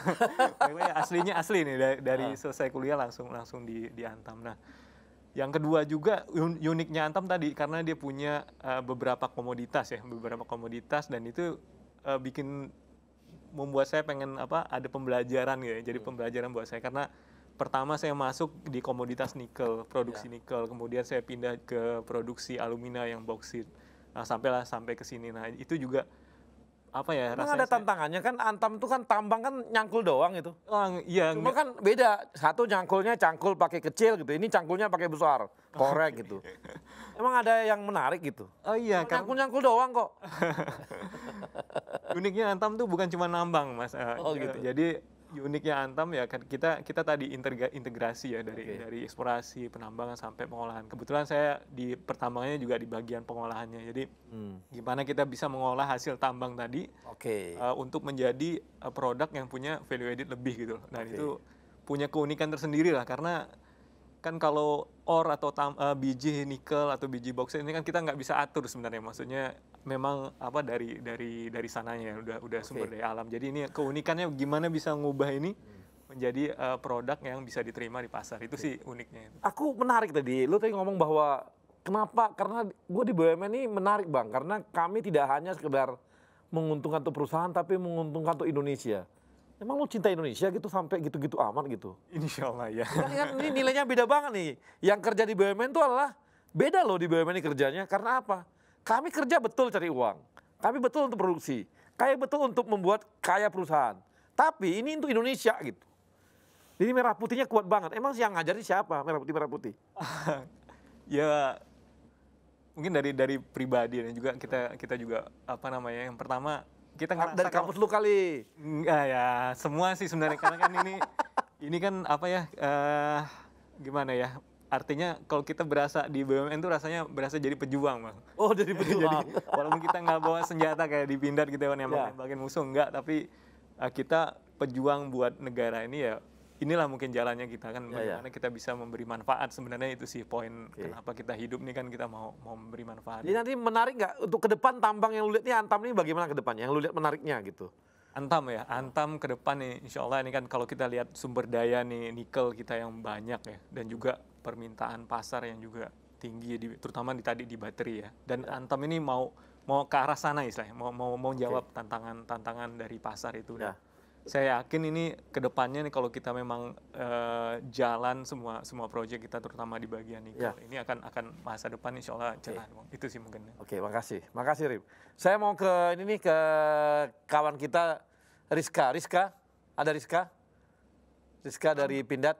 Riz, lu kok bisa jadi direktur, Riz? Gimana caranya, Riz? Apa yang lu lakuin sampai masih muda dulu, gimana sih? Lu sampai ke BCG, aku dengar sampai BCG dan sebagainya. Kok bisa gitu loh? Bisa cerita nggak tentang pribadi lo? Iya, sebelum di Pindad saya di Boston Consulting, Bang. Iya. Nah, kebetulan dulu itu Boston Consulting tim yang membantu Kementerian BUMN menyusun strategi klaster industri pertahanan Indonesia, Bang. Iya. Dan dalam perjalanan itulah terjadi diskusi dan komunikasi dengan para stakeholder, dan mungkin para stakeholder melihat ini is a good potential opportunity yang bisa kita unleash di industri pertahanan kita, dan juga selaras dengan tadi saya sampaikan agenda besar dari pemerintah Pak Jokowi untuk menguatkan ketahanan pertahanan keamanan kita dan ketahanan pangan. Kurang lebih singkatnya seperti itu, Bang. Namun ya actually saya punya passion di history, Bang. I have a big passion di history and military, so Pindad is kind of my swimming pool, Bang. Gitu ya. Oke, nah tapi waktu di BCG lo memang ini sangat concern dengan pertahanan. Industri pertahanan atau gimana? BCG Indonesia salah satu BCG yang mempunyai case study mengenai pertahanan, dan saya juga heavily sangat involved di tim itu. Gitu. Karena BCG di dunia juga sangat membantu beberapa strategi industri pertahanan baik di US maupun di Europe. BCG itu sangat involved, dan ketika di Indonesia ya alhamdulillah saya mendapatkan opportunity itu, dan akhirnya ya life took me here, Bang. Oke, terima kasih. Nah, ke Erman, lu kok bisa ngurusin vaksin gitu? Vaksin tuh gimana sih? Sampai lu tertarik, lu kan dari biologi dulu gitu. Kalau farmasi oke deh gitu. Gimana? Iya, Bang. Jadi Bang, dulu sebenarnya waktu SMA kita nggak ada niat ya Bang ya, menjadi peneliti vaksin. Waktu SMA kan pengennya sekolah di sekolah negeri gitu ya, cepat kerja gitu ya Bang. Tapi ketika kemudian nyemplung nih di dunia biologi, ternyata saya membaca sesuatu yang sangat menarik Bang. Ada pernyataan yang menyebutkan bahwa ada 2 intervensi utama yang mengakibatkan perubahan besar terhadap kesehatan dunia. Yaitu yang pertama adalah air bersih, dan yang kedua adalah vaksin. Nah, berdasarkan hal itu ternyata jadi tertarik Bang. Wah, ternyata vaksin itu merupakan sesuatu yang sangat berdampak luas, bisa mensejahterakan masyarakat, baik masyarakat Indonesia maupun masyarakat global, karena bisa mencegah dari penyakit. Itu Bang sebenarnya asal mulanya, sehingga tertarik meneliti vaksin. Sekarang posisi sekarang di Bio Farma apa tadi? Senior manager di R&D Bang. Oh, R&D. Jadi lu dari awal masuk R&D terus? Enggak sih Bang. Jadi waktu pertama lulus, saya sebenarnya tidak masuk Bio Farma Bang. Saya di swasta. Kebetulan juga sama di R&D di pengembangan vaksin, tetapi animal. Oh, animal. Kemudian di tahun berikutnya masuk ke Bio Farma. Saya tiap 3 tahun berpindah Bang di Bio Farma, alhamdulillah. Jadi dari mulai produksi vaksin bakteri, pertusis, difteri, hingga kemudian ke R&D kembali. Oke. Jadi alhamdulillah banyak pengalamannya Bang. Pengalaman di R&D gitu ya. Nah ini kira-kira lu mencapai sang senior manager ini dalam berapa tahun? Saya pada waktu menjadi senior manager itu pada usia 33 tahun Bang. Sampai sekarang senior manager terus? Iya. Wah, nanti saya ngomongin sama dirutnya deh, supaya cepat-cepat naik. Peneliti aja itu sih, lu sibuk sama vaksin mulu sih. Gak pernah ngobrol sama orangnya kali. Lu gak pernah ngobrol sama bos-bosnya, ngobrol sama vaksin mulu. Akibatnya begini lu jadi sibuk dengan vaksinnya. Siap, Pak. Ini ya, ini banyak tipikal peneliti ya begini. Mereka adalah orang-orang yang memang sibuk dengan penelitian, nggak pusing dengan karirnya. Yang penting apa? Yang penting gua lihat vaksin, gua langsung tertarik gitu. Langsung dia semangat total. Jadi setiap ada vaksin baru, jangan-jangan lu ini nih, apa namanya, langsung tertantang banget gitu. Betul Bang, tertantang. Kalau menghasilkan sesuatu yang bermanfaat tuh sangat menarik Bang, karena gitu bisa bermanfaat untuk masyarakat. Oke, ini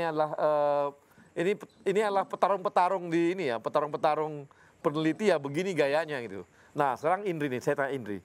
Indri masih 28 tahun, masih muda sekali loh nih Indri ini.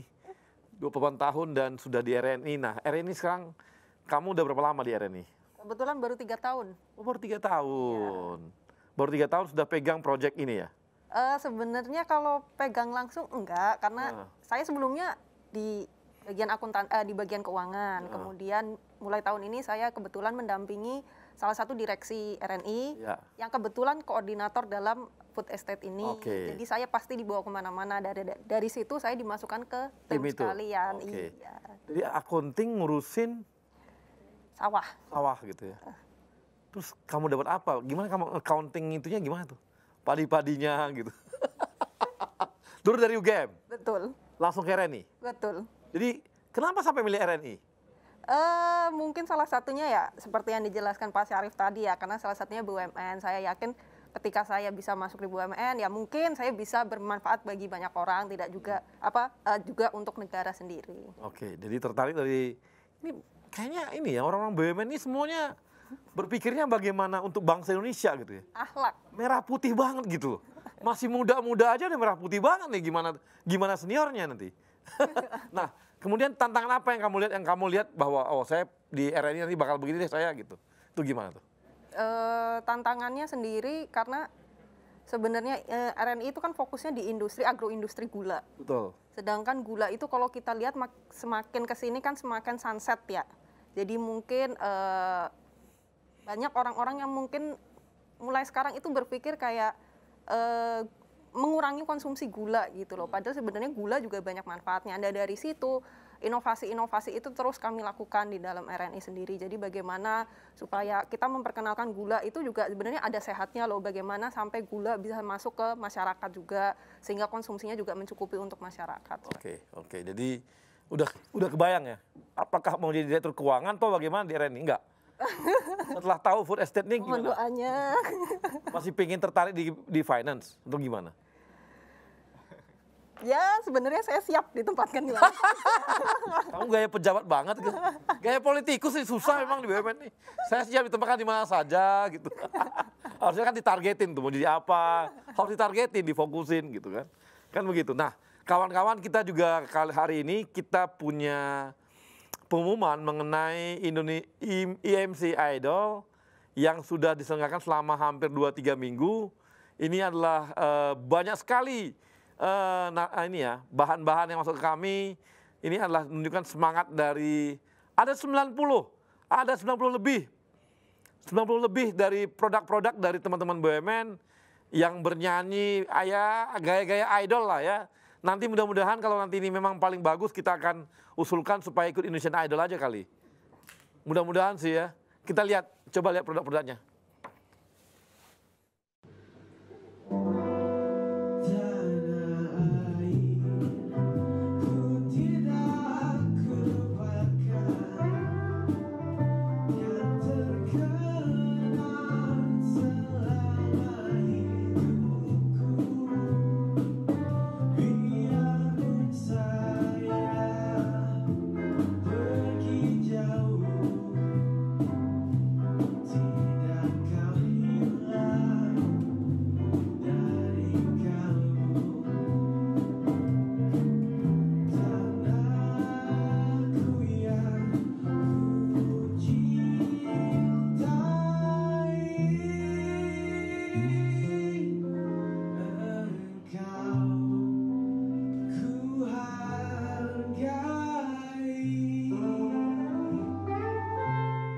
Pemenang ketiga ini dari mana ya?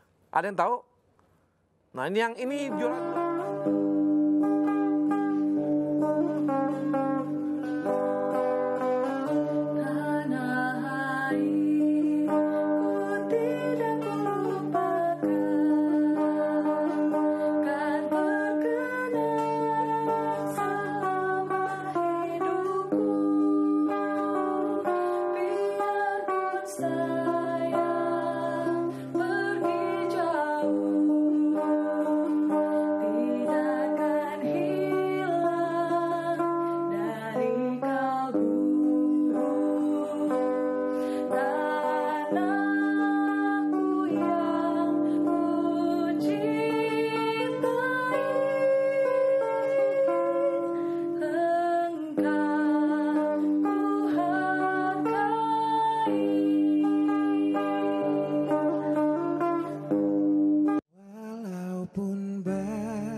Yang masyhur permai di kata orang, tetapi kampung dan rumahku,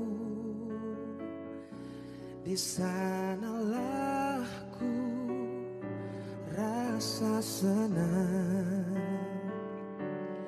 Tanah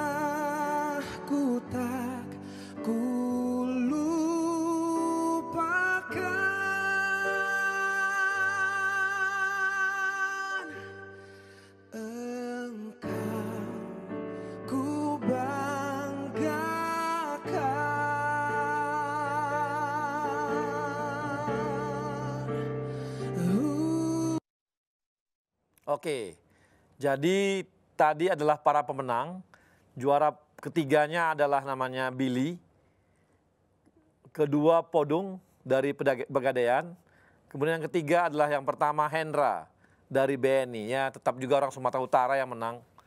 Jauh-jauh nyanyi ya, mereka-mereka juga yang nyanyi. Apakah suaranya terlalu bagus, saya nggak ngerti juga. Tapi kalau saya memang orang Medan yang suaranya paling jelek. Saya juga bingung kenapa saya nggak bisa nyanyi ya. Makanya saya nggak pernah merayu wanita pakai nyanyian. Karena suara saya pasti jelek. Jadi bagus saya merayu dengan gombal yang lain. Mungkin yang tadi pakai apa? Gift series. Pakai antam. Jadi kalau Anda suaranya nggak bagus, nggak bisa merayu, rayulah dengan gift seriesnya milik antam. Lebih hebat dan lebih mantap daripada suara yang baik tadi. Itu adalah gombalan paling mantap yang paling laku.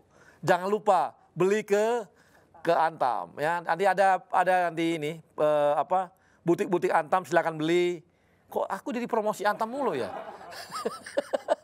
Ini apa karena ada sponsornya Antam? Enggak ada ya? Udah nggak ada.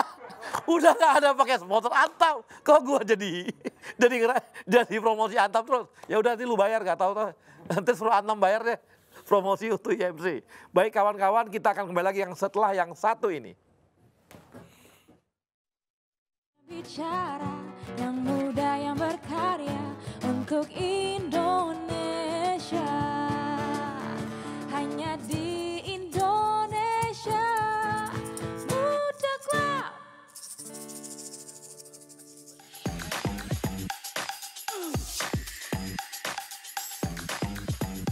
Come on, come on.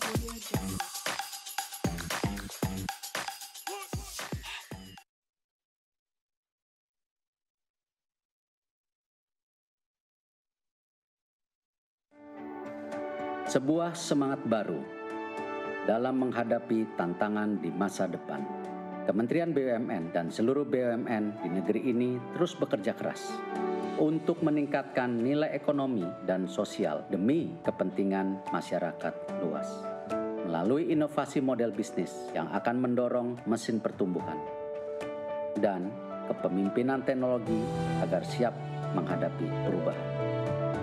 Melalui peningkatan investasi dan terciptanya ekosistem investasi yang sehat. Pengembangan talenta adalah kunci agar BUMN siap bersaing secara global. Semua ini hanya untuk negara dan bangsa, untuk Indonesia. Semangat baru ini kini hadir dengan wajah baru, dengan bentuk visual yang terinspirasi semangat inovasi dalam pemanfaatan teknologi.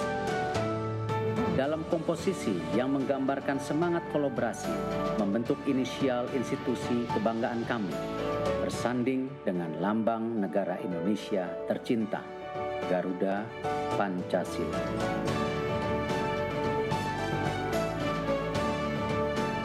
Inilah wajah baru kami, Kementerian Badan Usaha Milik Negara Republik Indonesia, BUMN untuk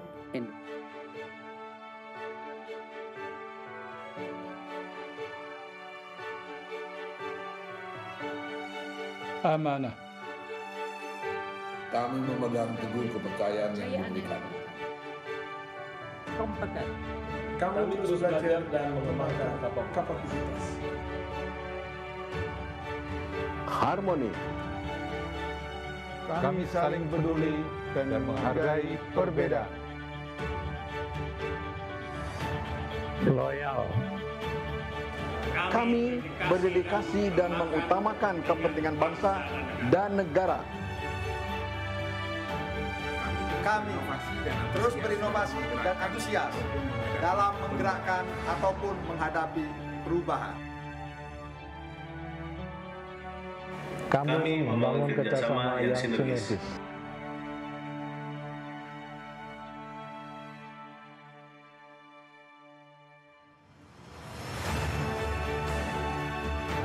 Kami siap bertransformasi mewujudkan akhlak BUMN. Kami siap memberikan yang terbaik dengan akhlak BUMN. Saya akan pimpin, saya akan kawal. Mari wujudkan akhlak BUMN untuk Indonesia.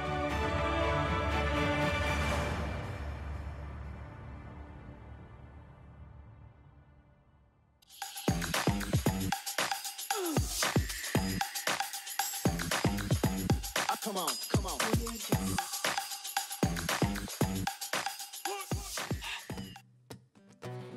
muda yang bicara, yang muda yang berkarya untuk Indonesia. Hanya di Indonesia Muda Club. Ya, kawan-kawan, kita kembali lagi dan kita akan dengarkan pertanyaan dari kawan-kawan kita profesional muda. Yang pertama mungkin ini ada dari mana? Nesya dari PTPN 10. PTPN 10 ada di mana nih ya?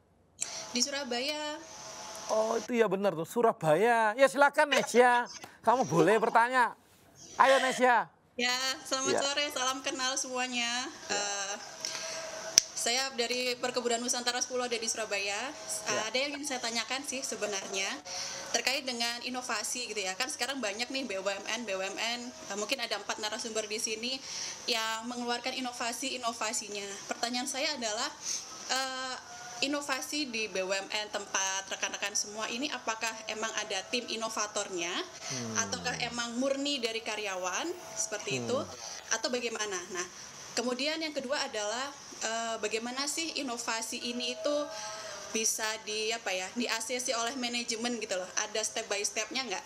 Karena kan kita yakin juga bahwa anak muda di BUMN juga pasti banyak nih inovasi-inovasinya. Nah, mungkin ada upaya untuk bisa berkontribusi untuk perusahaan masing-masing. Seperti itu, Bang Arya. Oke, makasih Nesya. Nah ini pertanyaan klasik dari teman-teman milenial yang selalu takut-takut bahwa mereka punya inovasi tapi manajemennya nggak mau terima. Ini gimana nih kira-kira? Di teman-teman gimana? Mungkin dari kamu, Indri? BUMN kan memang selalu sebaiknya menggalakkan inovasi kan, seperti yang kemarin diadakan Kementerian BUMN yang Millennial Innovation Summit ya. Ya saya mau pamer dikit ya Pak, juara satunya adalah dari RNI. Tepuk tangan di rumah masing-masing. Kami mengusung tema pemanfaatan limbah tebu untuk biopackaging. Kalau misalnya tadi pertanyaannya apakah ada tim khusus, ya memang kami menggunakan tim khusus, tim inovator gitu ya dari riset dan development juga. Kemudian bagaimana caranya supaya atasan kita ngeh kalau kita tuh mau bikin kayak gini gitu kan. Ya sebenarnya biasanya sih tahap-tahapannya ya mungkin diobrolin lah ke atasannya, terus kemudian ini membawa dampak apa sih untuk kita sendiri secara perusahaan dan dampak secara luas itu seperti apa. Seperti itu sih standar saja. Nah kalau di Antam gimana nih inovasi? Apakah kelompoknya ada R&D dan gimana untuk menyampaikannya ke manajemen supaya diterima manajemen gitu? Baik, terima kasih Bang Ira. Memang di kami juga ada tim atau suatu divisi teknologi development. Di sini divisi yang akan melakukan research and development, melihat apa sih teknologi terbaru dan apa sih yang bisa dihasilkan dari teknologi itu untuk menangkap apa yang market mau. Nah ini ada. Tapi juga kami perusahaan yang memang terbuka bagi terhadap semua ide ya. Dari karyawan juga kita akan tarik ide mengenai stepnya. Ada wadah mungkin mirip juga dengan RNI. Kita ada wadah semacam gugus kendali mutu. Kemudian juga ada event-event yang kita selenggarakan dalam rangka untuk menarik atau menangkap nih sebenarnya inovasi apa saja sih yang ada di setiap unit bisnis. Kami punya banyak unit bisnis, punya banyak unit-unit yang semuanya berlomba. Jadi kita ada sebuah lomba gitu dan masing-masing menampilkan ide-ide mereka dan itu kita adakan perlombaan dan yang juara kita apresiasi dan kita laksanakan. Itu juga jadi satu hal yang kita tangkap dilakukan ya. Oke, nah kalau ini gimana di Bio Farma gimana Bio Farma? Apakah R&D saja yang bikin inovasi atau gimana? Enggak Bang, jadi sama di Bio Farma juga semua unit itu sebenarnya dibuka kesempatan untuk melakukan inovasi Bang. Jadi setiap tahunnya itu ada perlombaan inovasi yang dilaksanakan oleh Bio Farma. Jadi semua unit sebesar apapun inovasi yang dilakukan selama itu berdampak untuk kebaikan perusahaan itu diakomodasi Bang. Jadi memang jadi setiap tahun itu ada nanti beberapa calon inovator, beberapa banyak sekali itu dari berbagai macam unit. Ada yang hanya efisiensi, misalnya hanya ada menemukan proses baru dan lain sebagainya. Semua diakomodasi, difasilitasi oleh perusahaan untuk kemudian diberikan juga reward yang cukup baik dari perusahaan. Oke. Gitu, Bang. Oke, di Pindad gimana, Riz? Ya Bang, kalau Pindad mungkin agak sedikit berbeda Bang, karena Pindad ini adalah industri strategis, bukan komoditis seperti teman-teman Antam atau teman-teman RNI. Kita sangat protektif industri yang diprotek oleh negara. Namun bukan berarti tidak ada inovasi, justru inovasi dari Pindad itu adalah business as usual Bang. Jadi itu keseharian kita selalu melakukan inovasi untuk dapat berkembang bersama Kementerian Pertahanan dan TNI kita. Nah ini sejalan dengan Renstra dan juga sejalan dengan doktrin TNI Bang. Kita harus bisa sejalan dengan Renstra dan sejalan dengan doktrin TNI kita dalam melakukan produk-produk inovasi kita. Nah kalau di Pindad kita ada satu divisi khusus Bang, namanya divisi inovasi. Memang mereka tugas dan fungsinya melakukan inovasi-inovasi. Teman-teman divisi inovasi itu bekerja sama dengan direktorat kami Bang, Direktorat Strategi Bisnis. Di tempat kami ini ada namanya divisi pengembangan bisnis. Nah apabila teman pengembangan bisnis ini mengkaji Bang, ini teman pengembangan bisnis mengkaji, melihat tren, melihat Renstra TNI, melihat global seperti gimana, kita ada usulan produk atau usulan solusi, kita diskusikan dengan teman-teman inovasi bersama kita memasak program-program ini dan produk-produk ini. Apabila ini sudah approve atau sudah accepted by pemerintah, khususnya Kementerian Pertahanan dan TNI, produk ini siap di-launching. Kurang lebih segitu Bang. Oke, makasih. Jadi gitu ya Nesya ya. Ini ada beberapa memang beda ya. Di RNI dia berfokus di R&D-nya, di teman-teman Pindad juga mirip gitu ya. Sementara yang lain yang ada di Antam dengan yang di Bio Farma itu membuat yang namanya kompetisi. Ada juara-juara yang nantinya kalau memang yang juara itu bisa diterapkan. Jadi ini adalah ruang-ruang yang diberikan. Jadi memang yang kompetisi ini sih udah biasa ya di beberapa perusahaan supaya dia meraup inovasi, supaya dia jalurnya bisa fast track ya. Maka dibuat kompetisi. Itu juga adalah cara untuk supaya inovasi kawan-kawan bisa diserap oleh kawan-kawan manajemen gitu ya. Oke, sekarang kita berikutnya ada dari Telkomsel. Ray Sekar. Silakan Ray Sekar. Halo Bang. Ya. Jadi ada 2 pertanyaan boleh ya? Boleh dong. Satu untuk semua general lebih nanya ke ini sih, pain points-nya dari selama menjalankan program ini, maksudnya sekarang yang spesifik di program ini, apa aja sih pain points-nya, terus dari situ lesson learn apa yang bisa diambil untuk teman-teman yang lain supaya bisa berkaca nih kalau melakukan sesuatu atau membuat inovasi itu harus siap untuk apa-apa aja. Yang kedua, untuk RNI, pengen tahu, di tahun 96 itu kalau nggak salah ada Mega Rice Project ya di Kalimantan, dan ternyata itu kurang berhasil gitu. Kita ada kegagalan di situ karena faktor alam dan sebenarnya apa sih untuk kondisi sekarang seperti apa? Bagaimana solusi ataupun cara menghindari agar tidak terjadi kegagalan itu? Tadi kan memang disampaikan ada menggunakan aplikasi ya untuk cek cuaca dan segala macamnya. Nah, pengen tahu sih sebenarnya untuk menghindari resiko-resiko tersebut itu seperti apa usahanya gitu. Terima kasih. Makasih ya dari Telkomsel tadi. Nah, gimana nih RNI gimana? Yang kasus yang di mega proyek itu bagaimana? Tahu nggak? Karena itu jadi seperti ini. Yang saya ingat banget dari tim ahli kami adalah beliau sering sekali mengatakan bahwa ada 4 faktor penting yang bisa mempengaruhi kesuksesan lahan untuk budidaya. Yang pertama itu adalah kesesuaian lahan dan agroclimate, kemudian infrastrukturnya, kemudian budidayanya, dan yang terakhir adalah kondisi sosial ekonominya. Dari keempat faktor ini memang harus semuanya dijalankan. Nggak boleh salah satunya nggak ada. Salah satunya nggak ada aja nanti langsung nggak baik kondisinya gitu kan. Kemudian yang kedua adalah yang tadi juga saya tekankan bahwa food estate ini tidak mungkin hanya RNI saja yang mengerjakan. Harus ada sinergi dengan sesama BUMN, kemudian dengan kementerian-kementerian terkait gitu. Kemudian untuk penggunaan teknologinya, mungkin yang membedakan dari tahun 96 dengan tahun 2020 mungkin dari segi penggunaan teknologinya kan. Misalnya kita menanamkan atau taruh sensor di situ, dekat situ. Kemudian data dari sensor itu akan masuk ke handphone kita untuk menentukan kapan seharusnya kita tanam, kapan prediksi kita bisa panen, kapan seharusnya kita tuh naruh varietas benih di situ, seperti itu sih. Jadi yang membedakan mungkin dari sisi teknologi dan kolaborasinya mungkin yang sekarang harus diperkuat lagi. Oke, terima kasih. Yang pertanyaan pertama tadi gimana? Sorry kurang jelas, maaf tadi yang pertama. Kamu tahu, Rip? Oh iya. Baik, untuk yang tadi ya pain points-nya tadi.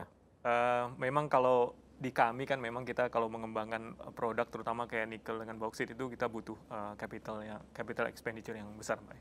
Jadi teknologi itu menjadi hal yang salah satu hal yang utama buat kita. Jangan sampai kita salah teknologi dalam rangka mau menangkap apa yang pasar mau, teknologi yang kita pilih salah. Nah, ini yang benar-benar kita jadi concern juga. Nah, untuk mencegah ini ya selama ini kami kan kita ini mining tahu kita punya resource tapi mungkin teknologi kita sadar mungkin kita nggak fully understand terhadap ini kan teknologi yang baru. Nah, ini kita ya jalan kita ya kita membuka diri jadinya, baik itu misalnya kita bikin partnership atau mungkin yang sudah kita lakukan ya kita bekerja sama dengan kampus-kampus atau peneliti-peneliti di universitas untuk bisa sumbang saran atau memberikan masukan kepada kita mengenai teknologi apa sih yang tepat nih kalau kita mau masuk ke pasar terutama kayak nikel dan bauksit tadi. Jadi itu sih yang kita lakukan selama ini. Oke, Rif. Nah, kemudian gimana? Tadi siapa? Rizka gimana? Pertanyaan dari Sekar. Sekar ini selebgramnya Telkomsel loh. Siap. Jadi nanti kamu kalau dijawab sama kamu jawab nanti Rizka langsung naikin di posting di IG-nya kamu langsung ngetop nanti. Bisa pansos, Bos. Jangan dong. Oke, pain points paling utama di industri pertahanan di Pindad khususnya adalah pembangunan ekosistem. Selama ini pembangunan ekosistem kita mungkin belum maksimal. Nah, inilah saatnya memang Kementerian BUMN dipimpin Pak Erick Thohir menggalakkan untuk pembangunan ekosistem, Bang. Nah, di sini menjadi satu pijakan industri pertahanan kita akan ekosistemnya menyambung end-to-end. Lagi-lagi tadi Bang, end-to-end. Kenapa? Karena banyak komposisi produk-produk kita masih bergantung pada barang-barang impor, as we know. Similar situation-nya dengan teman-teman BUMN lain. Oleh karenanya, Pak Erick dengan agenda kita harus membangun ekosistem, ini sudah kita mulai Bang, dengan pembangunan ekosistem kita baik di hulu maupun di hilir. Terutama di hulu Bang yang menjadi kunci karena komponen-komponen hulu kita hampir 60-70% masih bergantung terhadap luar. Padahal produk awalnya dari hulu kita itu dari teman-teman Antam, dari teman-teman Freeport, Bang. Contohnya itu koper, nikel kita itu dari teman-teman itu, tapi diekspor oleh teman-teman, diolah oleh negara-negara maju, kita beli Bang barang jadinya. Nah, ini harapnya kita bisa membangun ini Bang, mulai dari produk hulunya Bang. Sehingga nanti produk kompetisi kita lebih berkompetitif, harga kita juga lebih kompetitif dan tentunya menjadi solusi yang terbaik bagi pemerintah. Kurang lebih begitu. Ya. Nah, kalau di Bio Farma gimana pain point-nya? Kalau di Bio Farma begini, Bang. Seperti tadi disampaikan bahwa untuk bisa menghasilkan produk yang cepat atau menyediakan produk yang cepat itu kan butuh waktu yang lama. Nah, sehingga untuk bisa menyediakan secepat mungkin ada beberapa strategi yang harus dilakukan. Jadi yang pertama adalah tentu dengan partnership. Jadi kita mencari dari partner-partner kita yang memang sudah mendekati akhir untuk pengeluaran produk. Yang kedua, kita bisa dengan melakukan juga pembelian bahan aktif untuk kemudian diformulasi, filling, dan didistribusikan untuk pengguna. Yang ketiga, pendekatan yang dilakukan adalah joint development. Karena Bio Farma memiliki kapasitas dan kapabilitas yang cukup mumpuni untuk melakukan upscaling maupun produksi komersial, maka kita bisa melakukan joint development. Dan tentu pendekatan yang terakhir, demi kemandirian, juga kita melakukan pengembangan sendiri, sehingga kita bisa menghasilkan produk untuk negara kita sendiri. Demikian, Bang. Oke, makasih, Man. Nah, ini biar teman-teman profesional juga tahu ya bahwa kenapa sih klaster dibuat oleh Pak Erick gitu ya, dengan konsep klaster yang dibangun ya.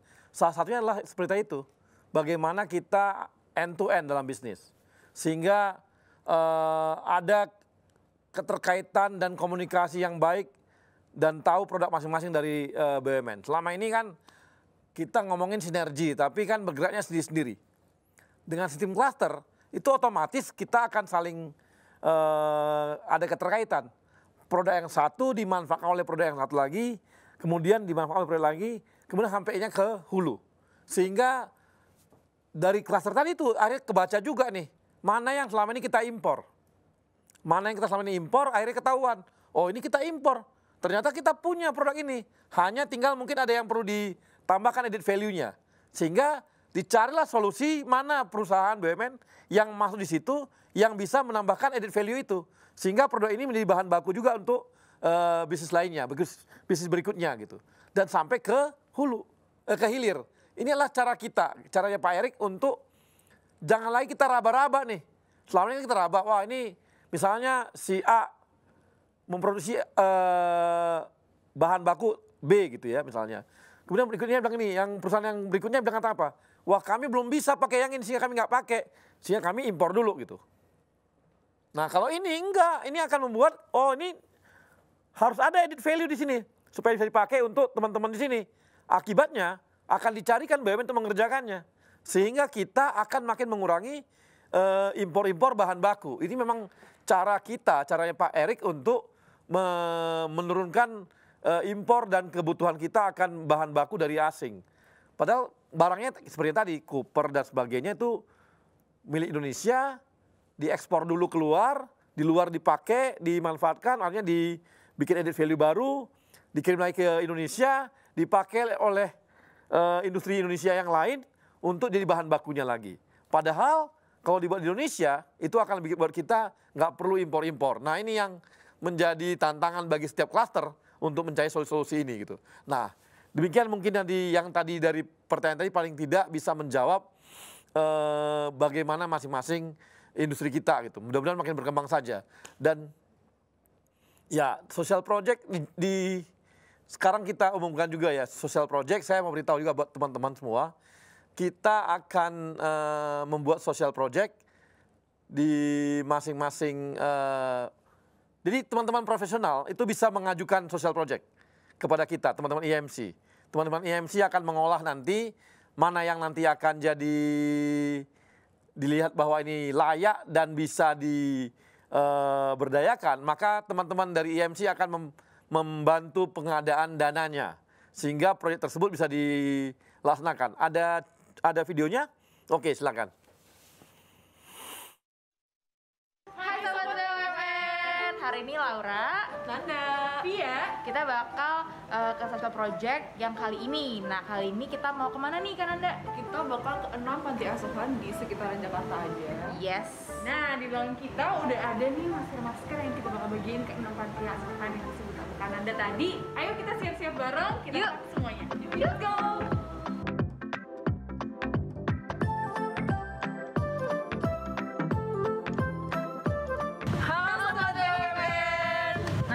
Sampai di tempat yang pertama, yaitu adalah Panti Asuhan Yayasan Triasi. Yayasan Triasi ini itu adalah mengasuh untuk adik-adik yang berkebutuhan khusus. Nah, yayasan ini udah lama banget loh guys, dari 1999. Jadi udah lama banget mereka berkiprah di. Betul banget. Nah, kalau gitu langsung aja kita berbagi sama adik-adik. Semoga mereka senang kita datang ya. Yuk, masuk yuk.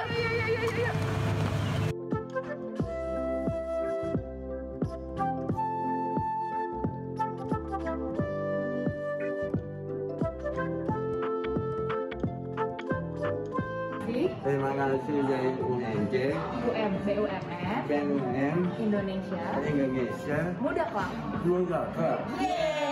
Jadi hebat banget guys, ternyata anak-anak di sini itu di train melalui workshop merajut dan lain sebagainya, bikin kayak gini nih, kayak ini sarung tangan buat masak, terus ini juga ada kasat. Ini tenunannya susah loh. Terima kasih Indonesia Muda Club. Asik.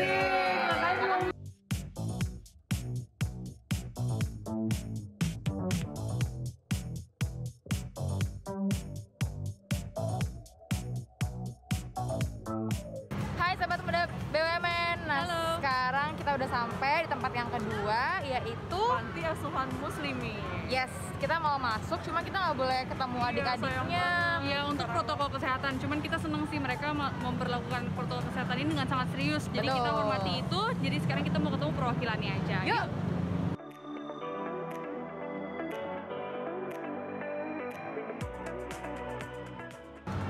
Terima kasih Indonesia Muda Club.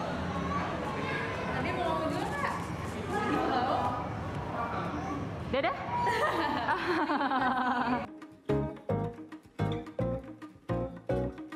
Oke guys, nah sekarang kita udah sampai di tempat yang berikutnya nih, dan kayaknya ada seseorang yang kita kenal ya ini. Ada Kak Andi. Oke yuk, langsung kita kelab. Yuk kita sekarang langsung masuk aja ke dalam dan ketemu adik-adik dari LPA Gunananda.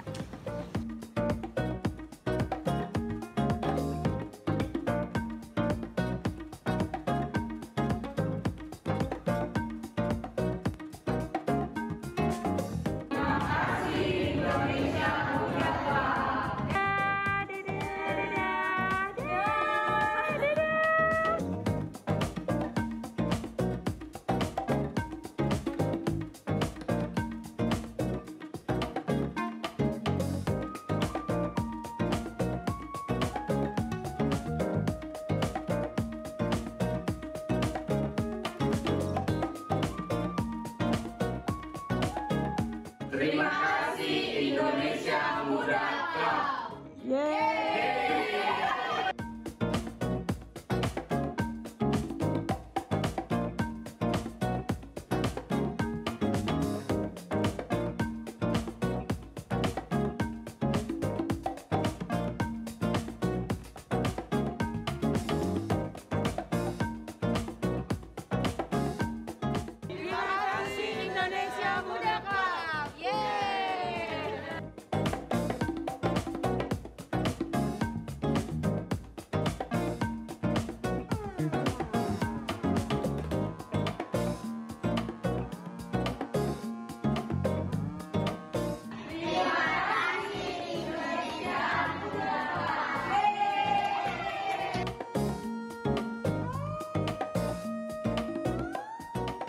Akhirnya kita udah selesai juga bagi-bagi sosial project di beberapa panti asuhan di Jakarta. Jadi kita kemana aja nih hari ini? Seru banget, kita tadi ke Yayasan Triasi, terus kita ke Yayasan Pondok Muslimin, kita juga ke Yapindo, ke Gunananda juga, kita ke Bakti Mandiri dan juga ke Pondok Taruna. Ya betul. Jadi seru-seru banget ya ketemu adik-adiknya. Seneng banget, merasa terinspirasi sekali. Kita seneng banget bisa melakukan pengalaman. Dan mereka juga senang banget bisa dapat masker dari Indonesia Muda Club. Pengen banget balik lagi, tapi mungkin di next project selanjutnya kali ya. Betul. Amin. Nah kalau gitu mungkin kita pamit undur diri dulu. Terima kasih udah nemenin kita seharian ini kunjungin 6 panti asuhan di DKI Jakarta. Semoga bermanfaat dan berkah. Amin. Kita ketemu lagi di next episode. Bye. Ya, teman-teman, tadi adalah proyek-proyek yang dikerjakan oleh teman-teman dari Indonesia Muda Club. Jadi kalau teman-teman di daerah atau dimanapun berada punya proyek untuk proyek sosial, silakan dikirimkan proposalnya ke teman-teman Indonesia Muda Club. Nanti akan diseleksi dan kalau nanti layak maka teman-teman akan diberikan anggaran biaya ya untuk mengerjakannya. Jadi ini tantangan bagi teman-teman, tidak hanya peduli dengan di pekerjaannya, tapi kita juga dorong untuk peduli dengan kondisi lingkungan sekitarnya. Karena kita ini BUMN ini tidak hanya membantu dari sisi produksi ekonomi, tapi kita juga membantu dari sisi sosial juga. Makanya nggak heran kan kalau Pak Erick itu akhirnya dipilih jadi ketua Satgas untuk penanganan baik corona maupun untuk penanganan pemulihan ekonomi. Jadi ini harusnya bagaimana pimpinan kita juga harus tiru juga. Jadi kita harus tiru juga di lapangan bagaimana kita di samping membangun ekonomi masyarakat juga membangun kondisi sosial masyarakatnya. Jadi silakan kirimkan saja proposal Anda ke teman-teman Indonesia Muda Club. Nah, dan kawan-kawan profesional muda, kita hari sudah sampai di ujung program dan kita tahu bahwa tadi kita sudah mendengarkan bagaimana ternyata produk-produknya BUMN itu produk yang keren-keren, yang berguna untuk bangsa, berguna untuk masyarakat, baik dari sampai level terbawah, tadi adalah pertanian dan sebagainya. Ada yang memang dia masuk ke hal-hal industri seperti dari Antam gitu ya, berguna untuk industri. Kemudian juga ada yang berguna untuk kesehatan seperti teman-teman Bio Farma yang menghasilkan vaksin dan buat kita orang-orang Indonesia jadi sehat. Kemudian juga ada bagaimana produk-produk kita adalah produk pertahanan yang tidak kalah dengan produk asing lainnya. Dan ini adalah sebuah kebanggaan bagi kita karena telah bekerja di BUMN. Sekali lagi, sampai ketemu di episode yang mendatang. Terima kasih kepada kawan-kawan Yoyak. Terima kasih juga teman-teman dari sponsor yang telah membantu kita, yaitu dari Bio Farma dan dari RNI. Dan kita harapkan, kita tunggu dari Antam. Karena dari tadi kita promosi terus mengenai Antam. Sampai ketemu lagi di episode mendatang.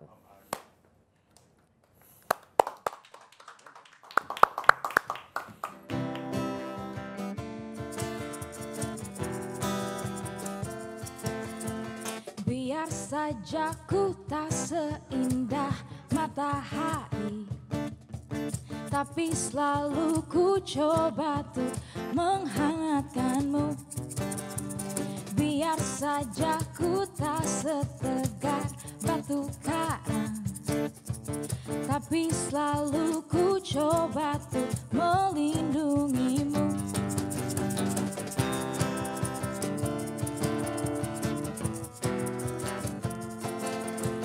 Biar saja ku tak seharum bunga mawar, tapi selalu ku coba tuh mengharumkanmu. Biar saja ku tak seelok langit sore, tapi selalu ku coba tuh mengindahkanmu. Ku pertahankan kau demi kehormatan bangsa. Ku pertahankan kau demi tumpah darah semua pahlawan-pahlawanku. Merah putih teruslah kau berkibar di ujung tiang tertinggi di Indonesiaku ini. Merah putih teruslah kau berkibar di ujung tiang tertinggi di Indonesiaku ini. Merah putih teruslah kau berkibar. Ku akan selalu menjagamu.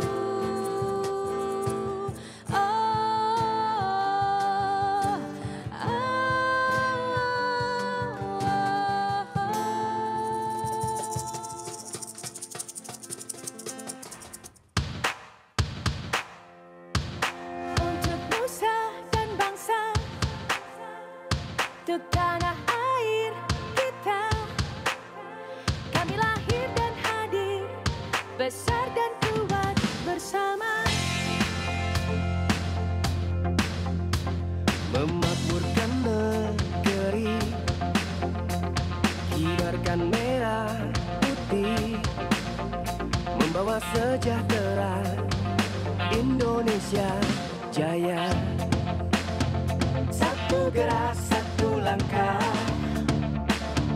bahu membahu tanpa lelah, untuk insan Indonesia berazas Pancasila. BUMN hadir untuk negeri.